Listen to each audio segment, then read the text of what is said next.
Heating moments at a Baltimore County Council meeting tonight as the council overrides a veto surrounding a school overcrowding bill. Fox 45's Jessica Babb has been following the story for weeks. She joins us live with the very latest from this meeting tonight. Jessica.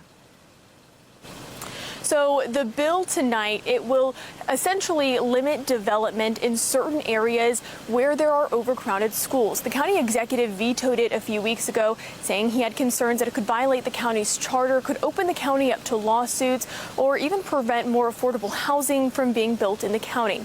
But along with the county overriding that veto tonight, they also introduced this legislation that they say addresses some of those concerns. Council Chair Izzy Patoka is calling it a win-win. But all in all, I think it's a victory for anyone who has a child in a school in Baltimore County. Obviously, I was on the other side, so I think sustaining the veto would have made more sense and addressing from the beginning these things individually.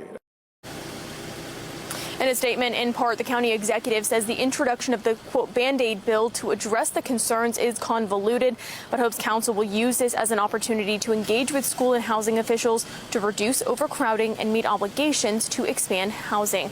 Now, this companion bill will be voted on in the next few weeks. And Jessica, we know the Baltimore County Council also a step closer to expanding the county council. They passed a bill that will put that decision up for a vote. Voters will have a say. But there was some heated debate on that. What was part of the discussion? Yeah, there was a lot of debate about this. So the bill that was discussed tonight would expand the county council from 7 members to 9 members. And even though this bill passed, really what it did is it will send this issue onto the November ballot for voters to make the final decision. But one of the big topics tonight was what the new districts will look like and an idea of transparency.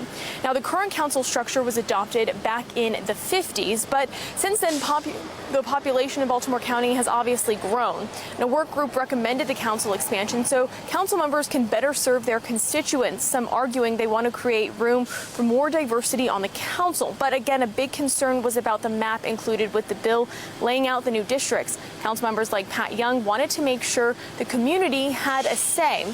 He wanted to make sure that multiple kinds of diversity and people could be represented on the council. But Councilman Todd Crandall said he, quote, wanted to cut through the crap and said this was about politics and the Democratic Party wanting to do what they could to grab more power.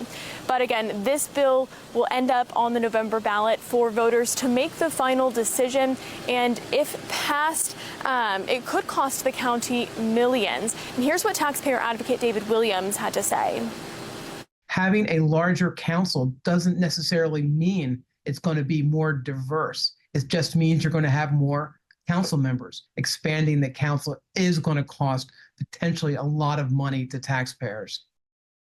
And Jessica, there was one other bill that could have a big impact. This was related to development fees. Tell us about that.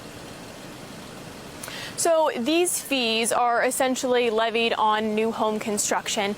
They provide for infrastructure like sewage, schools, water, roads, making sure that when new people move into the area, there's enough infrastructure to support them. Historically, and really over the last few years since Baltimore County has been collecting these fees, they haven't collected much of anything. So this new bill that was passed tonight would change when these fees were collected and what percentage of the fees were collected from developers. So it could help the county recoup a lot more money that could go to those infrastructure needs. But of course, some people on the other side of the argument worry it will increase the cost of housing. Live in Baltimore County, Jessica Babb, Fox 45 News.